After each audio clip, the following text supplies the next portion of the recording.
Hey, what's going on, guys? My name is Robert Athey, and this is Fantasy Football Films, the place where we will break down actual NFL game tape and talk about major implications for the 2019 fantasy football season. And if you're watching this is our very first episode, so forgive me if things seem a bit choppy. I'm going to do my very best to bring you quality information that I think many fantasy analysts are missing to help give you the edge in your fantasy football league and hopefully teach you a little bit more about the game and make you better fantasy football players. And since this is our first episode, I want to give a brief overview with how I am structuring each presentation so you know exactly what I'm trying to explain. I'm going to start off with the more boring stuff, just giving a brief overview of the players and topics I'll be discussing, along with some of the major thoughts and fantasy evaluations. And then I'm going to go into some NFL film to show you exactly why I feel the way I do about certain players, teams, etc. And then I'm going to wrap everything up with all the fantasy football information, including a 2019 offensive prototype. What this is essentially how I think the offense will be next year and what you can expect, along with my thoughts on the players as a fantasy football asset. Of note, all of my projections grades are based on a 12-team PPR. That is a full point per reception league. That's just my preferred format and what I'm most familiar with, but you can kind of tailor my thoughts to your own league format. Now, I am by no means an expert in NFL schemes or anything like that. Nobody is paying me big bucks to look at game film for hours on end. All I'm trying to do is discuss what I'm seeing on a play-by-play basis, and I think that alone is some pretty valuable insight. So today we're going to be focused on the Detroit Lions passing game, which I feel is a topic with a wide range of opinions within the fantasy football community. So I'll be answering questions like, is Kenny Golladay going to emerge as what people normally consider that classic dominant alpha receiver? He's been compared to people like Julio Jones or Michael Thomas or AJ Green, a lot of these people that are perennial first round fantasy football talents. So I'm going to take a look at that and give you my thoughts. I'm going to look at the roles of Marvin Jones and Kerryon Johnson. Now, I'm not going to talk too much about the running game other than the implications on passing volume during this episode. Instead, I'm going to be focusing primarily on Johnson's role as a receiving target.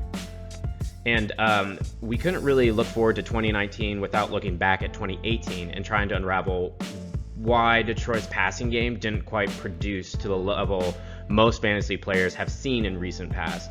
And in short, I think there's a multitude of factors that contributed to Matthew Stafford underperforming that aren't related to him necessarily as a quarterback alone. So the fantasy player who is going the highest in fantasy drafts as of now is Kenny Golladay. Kenny is a fairly big physical receiver who I feel is very gifted and has the ability to just physically overpower defensive backs and make good plays. And it's pretty clear that is how Detroit and Stafford view him too. He's 6'4", 214 pounds, and had a pretty productive year last year, totaling 119 targets, 70 receptions, just north of 1,000 yards and 5 touchdowns. He's entering the third year of his career, and to many analysts, this is typically the year that you see good receivers emerge as star fantasy football players. I personally don't really feel that's a reliable statistic, more than that's just generally how long it takes receivers to build confidence and develop within an offensive system at the professional level. And that can be influenced by multiple factors such as coaching staff, depth chart, individual growth.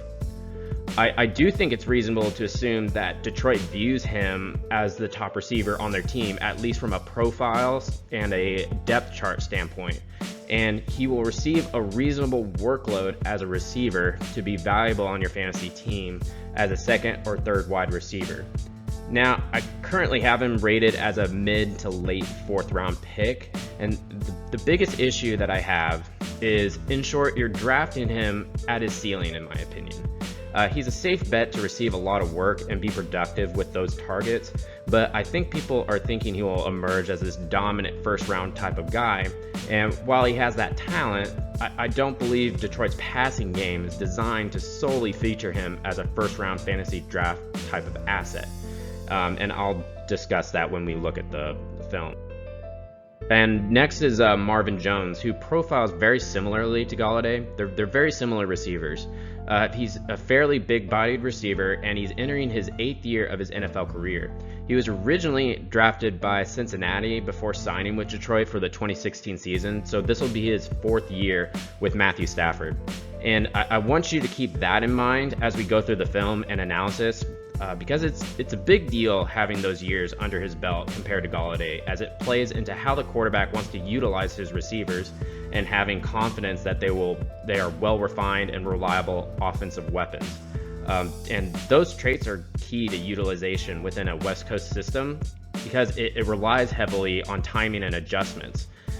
Interesting enough, his 2018 stats were very similar to Galladay's, considering he was shut down after 9 games due to a bone bruise in his knee, which should be fine now. I'll point out that he had the same number of touchdowns Golladay had despite playing 6 less games, which projects that he probably would have outscored Golladay, at least in terms of touchdowns, had he played the full season and the training staff not decided to shut him down after they were essentially eliminated from the playoffs in Week 13. The bottom line is he is older, but he should be entering the prime of his career, and he's the more experienced receiver within the offense that is built around finesse and timing.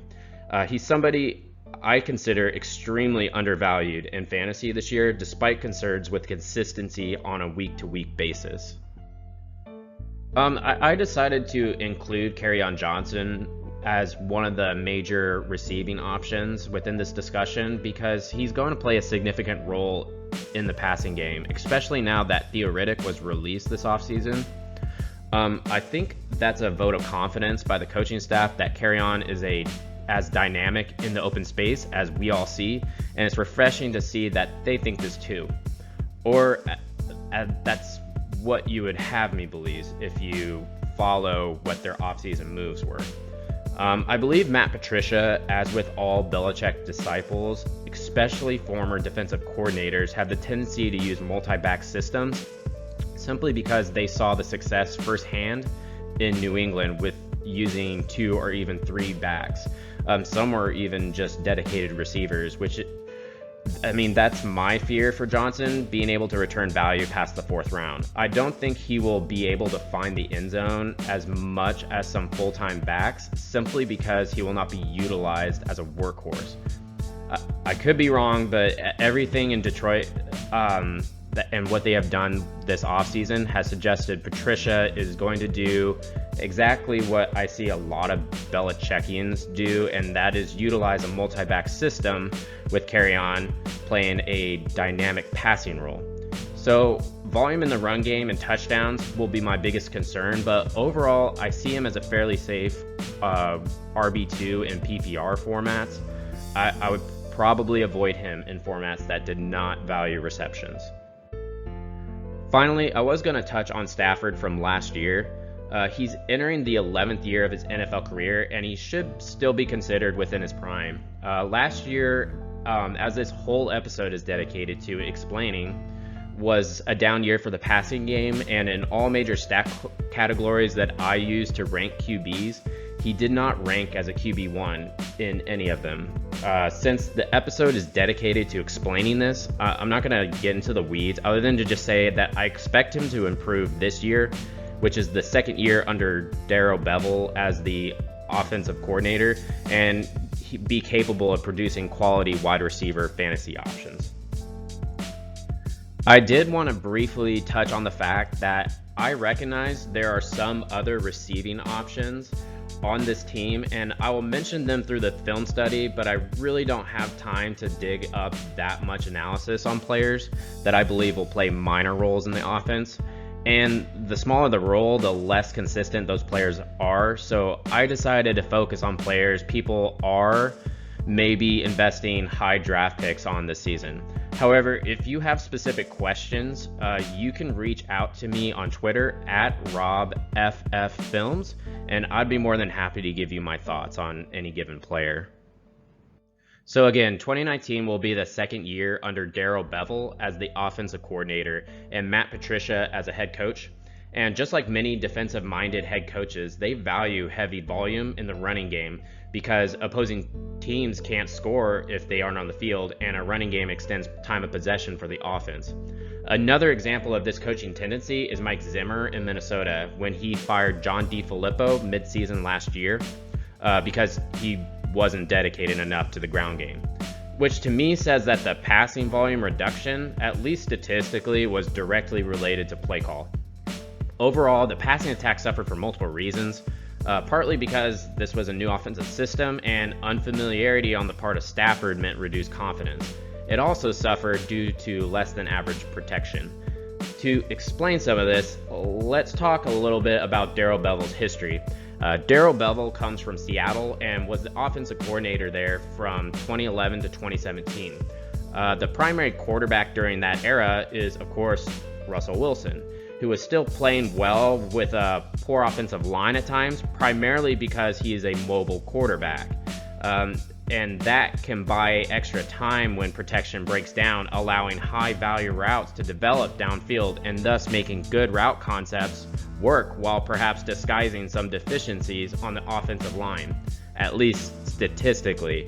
One of the three plays I picked to showcase this shows that the route concepts work in Detroit like they did in Seattle, but Stafford struggled to connect with them consistently because by the time the route developed, he was swallowed up when protection broke down.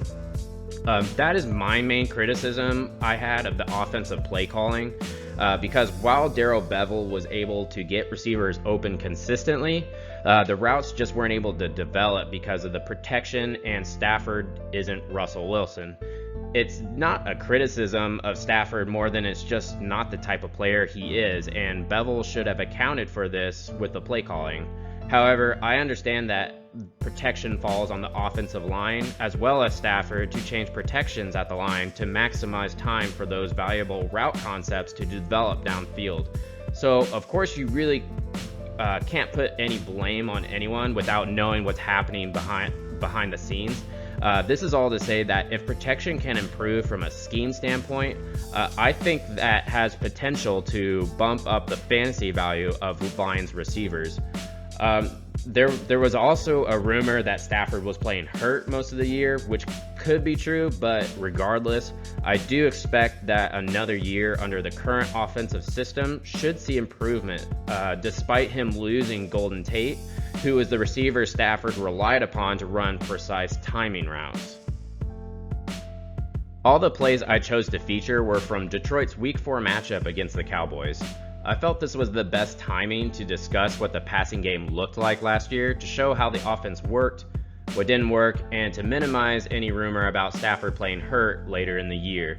The first play is from late in the first quarter. Dallas is leading 3-0, and the Lions are driving down the field. It's 3rd and 3, and the Cowboys are showing what looks to be a cover 2 man defense, with cornerbacks and linebackers playing press coverage across the formation with 2 deep safeties. At the snap of the ball, though, you will see that this is not in fact the coverage that the Cowboys are in. Instead, they are in a stacked cover 1 with a safety to Stafford's right stepping forward in what is called a robber position. The reason this defense was called is to move a defensive back into position to cut off underneath crossing routes, which are easy first downs in man coverage. That and a stack cover 1 is easy to disguise and fool opposing quarterbacks into thinking a crossing route is open, when in fact there is a defender there ready to intercept the ball. As with most of Detroit's passing plays, they are playing 2 route concepts to either side. The concept to the top of the screen is a route concept designed to beat zone defenses, which would only be looked at by Stafford if the defense drops back into some sort of zone, which is unlikely considering the Cowboys are pressing across the line, as they should on short yardage situations. So in reality, those receivers are just running routes and don't really matter on this play. The only true option that is in Stafford's mind is the concept to the lower part of the screen, which is being run by Golden Tate in the slot and Marvin Jones as the X receiver at the bottom. This route concept is a rub concept and is designed specifically to beat the defense the Cowboys are in. A rub concept is when two receivers cross each other attempting to provide a natural pick for the primary target, which in this case is Marvin Jones, who is running the short crossing route. Tate is providing a pick by going over the top and running a timing route where it's a little out route that curls off at the sideline. Something Stafford excels with is identifying which concept he needs to focus in on, simplifying his thought process. All he has to do is identify whether the safeties drop deep or if one steps into Jones's route, which is exactly what happens. From this point in the play, Stafford knows that the crossing route to Jones is going to be double covered, and thus progresses to his next read on the play, which is Tate's timing route. It's a simple thought process, and Stafford delivers an accurate pass, which Tate takes to the house thanks to the defender losing his footing.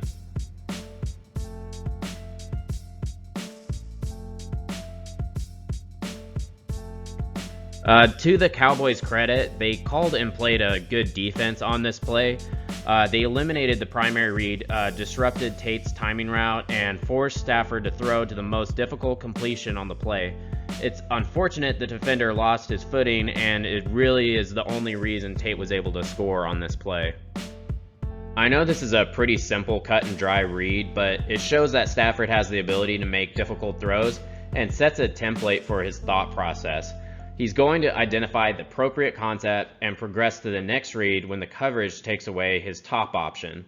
But what happens when the defensive coverage takes away the whole concept? And that's why I chose this next play. It's the second quarter and it's 2nd and 15. Once again, the Cowboys have two deep safeties, but unlike the previous play, they are showing what appears to be a cover 2 zone defense. Stafford knows that the weak points in a cover 2 zone defense is a small pocket in the middle of the field underneath the two safeties, as well as a natural pocket along the sideline beyond the two cornerbacks. However, he also knows that the Cowboys watch film, and they probably know he likes to throw into those sideline routes in the red zone.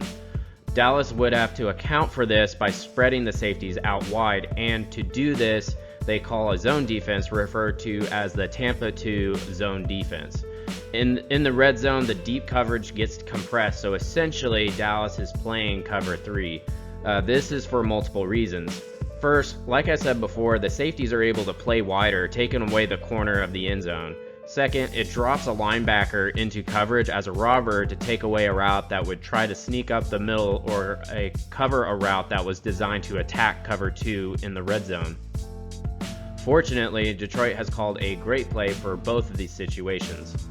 Once again, you see two route concepts on either side of the field. Marvin Jones is running a deep post route with an inside release that is perfect for cover 2. On the other side of the field is a three-man snag with a crossing route by Luke Wilson and a modified version of what's known as a 7-flat concept.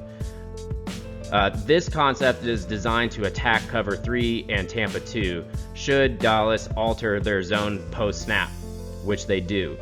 All Stafford has to do is to progress to this route and identify the cornerback. If the cornerback drops into coverage like he's trained to do, Tate is going to be wide open with the out route, and we have already seen in this game that Tate is athletic enough to burn a defender or two to get to the end zone. If the cornerback steps up to get Tate, then Golladay is going to flatten the top of his corner route and fit snug right in the zone underneath the near side safety near the goal line.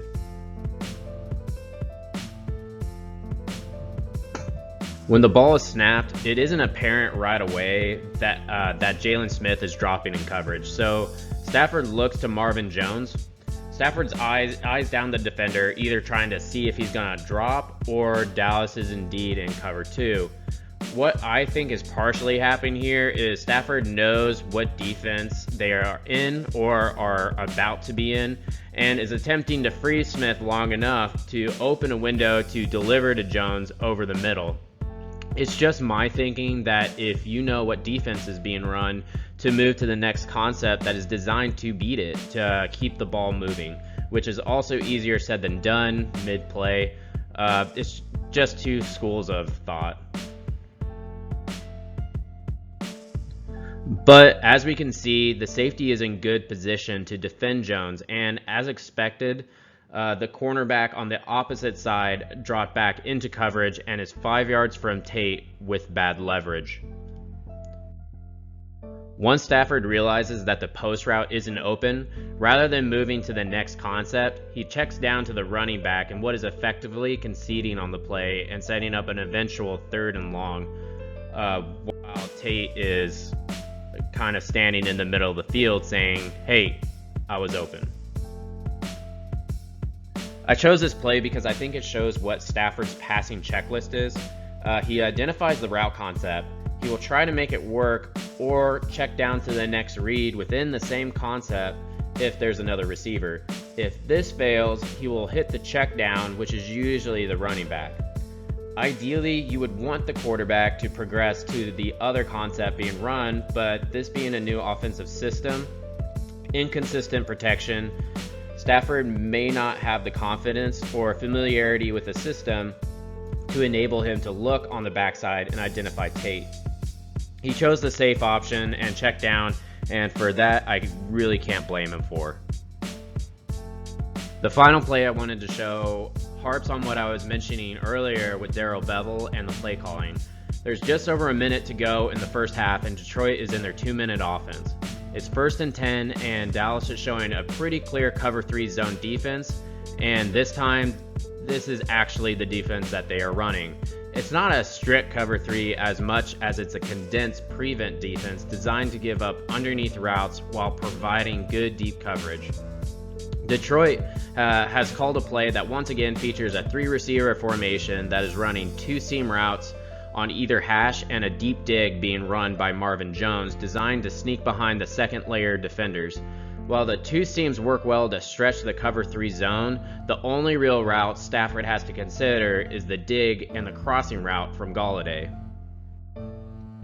The deep routes are designed on this play to get defenders underneath to back up, further stretching an underneath area that Golladay can cross into, catch the pass, and turn upfield into open space. The challenging thing for defenders, the linebackers on this play, is to be disciplined enough to not collapse down on Golladay, which would open up a zone for the dig route deep downfield. Normally, the crossing route would be a primary option, but considering the need for big chunk plays at the end of the half, Bevell is baiting the Cowboys to abandon their zone responsibilities and open up the dig route for Jones to slide into. As good as Van Der Esch and Jalen Smith are, Bevell knows that they're inexperienced relative to the NFL. Here, Van Der Esch identifies the crossing route and instinctively moves forward, opening up this deep zone. All Stafford has to do is look off the left side defensive back and ensure he continues to drop, and Van Der Esch does in fact collapse down over Golladay. However, protection breaks down, and it is right now Stafford has to feel the pressure and get rid of the ball to Golladay to avoid the sack. Van Der Esch is far enough off of Golladay that even though he is collapsing down, the pass can still be completed. Unfortunately, the ball does not come out and Stafford is sacked for a loss, setting up 2nd and long and the clock now running under a minute. Now, the blocking should have held up for longer, but I chose this play because it shows that there are routes that are getting open downfield in Bevell's play calls. The problem in this case is that the deep dig route was taking a long time to develop, and in order to enable Stafford to deliver the pass, protection has to be capable of holding up, which was a consistent problem for the Lions last year. I know this is just one play, but this was a consistent problem that I saw when watching the Lions tape from last year. Open routes taking too long to develop and protection not enabling them to do so. One has to change or the results will be the same. I trust that this offseason, either adjusting the scheme or improving the offensive line will enable these routes to get open. So what does this mean for fantasy football? If I was to project the Lions offense for next year, I would start by saying that both Marvin Jones and Kenny Golladay will operate as the primary receiving option on either side of the field on a given play. During a typical pass play, each will be the primary read within the route concept that they run. More importantly, I would predict that Marvin Jones would be used primarily to attack zone coverages downfield, while Golladay will be used in man-to-man coverage schemes, as it relies being more physical than the defender rather than finesse, which is Galladay's strength. This is just me giving the nod to Jones as the more experienced receiver and likely more trusted downfield weapon by Matthew Stafford to find holes within the defensive zone coverages. I included cover 3 for Golladay, as in a typical cover 3, the cornerback is essentially in man coverage over Golladay. But overall, I would expect targets to be pretty evenly split between the two over the course of the year. Against defenses that favor even coverages of 2 and 4, as well as most zone coverages, I'd expect Marvin Jones to be the favored target, while Golladay will be the favored against primarily man coverage schemes. However, there will be some mix and match between the two, so this really isn't a universal rule. If I put myself into the shoes of a defensive coordinator, I would throw a lot of man coverage against Stafford, such as cover 2 or cover 1 robber, like the man coverage play I pointed out earlier. The reason for this is because it places a high probability of double teaming Golladay depending on the situation, and then forces Stafford to check down or progress to his next read, which in the past was a timing route, which is inherently more difficult to complete. Even more so now that Golden Tate isn't present, who had the experience and chemistry with Stafford to excel in that role. This is essentially the defense saying, we're going to force you to one side of the field and take away your best offensive weapon, daring Stafford to beat them with low percentage completions. And this is how good NFL defenses work. They disguise themselves and force you into low percentage situations, or forcing an offense to operate in ways that make themselves uncomfortable. The absence of Tate and the tendencies of Stafford make me think that Kerryon Johnson will be heavily utilized in the passing game. Stafford already trusts his running backs as checkdown options, and considering how he is likely to progress through his reads on a given play, Kerryon will consistently be the second or third option, making me believe he's a safe RB2 in PPR formats. Overall, I don't see the passing volume increasing enough to send enough targets to Golladay to put him into wide receiver 1 territory. He's already going to be splitting targets with Jones a lot more than people are projecting now, and Detroit is likely going to remain a run-first team. If you have Golladay on your team, and he's your second or third receiver, I think you'll be pretty happy. If you're a value-based drafter like myself, I may strategize around taking Kenny Golladay simply because it's going to be difficult for him to pay back any higher value, in my opinion. On the other hand, Marvin Jones is going incredibly late in drafts as of now. According to Fantasy Pros, he is the 94th player overall in ADP and 37th overall amongst wide receivers, which is crazy to me. I think he is guaranteed to return value on that position and can possibly reach as high as a mid-tier wide receiver 2, should he stay healthy. I'm not one for hot takes, but if I was going to make one on the Lions, I would say that Marvin Jones outscores Golladay this year in all formats. Yes, Golladay is an amazing talent, but talent only ensures so much in today's NFL that values chemistry and experience, which both favor Jones. And as I mentioned for Kerryon earlier, I think he's a safe RB2 in PPR. I'd avoid him in standard leagues. Finally, I'll touch on Matthew Stafford's fantasy value. I think he will improve this next year as he gets more familiar with this offensive system, but the passing volume will limit his fantasy potential. In 2 quarterback leagues, I think he's fine and reliable, but in most scoring formats, I just feel there are better options you can roll out on a week-to-week basis. And with that, this concludes our very first episode. Thank you so much for watching, and I hope that we were able to add to your fantasy football knowledge. Once again, my name is Robert Athey, and this is Fantasy Football Films. If you have any questions, feel free to reach out to me on Twitter. My Twitter account is @RobFFFilms. And if you like this episode, please hit that like button and subscribe to the channel.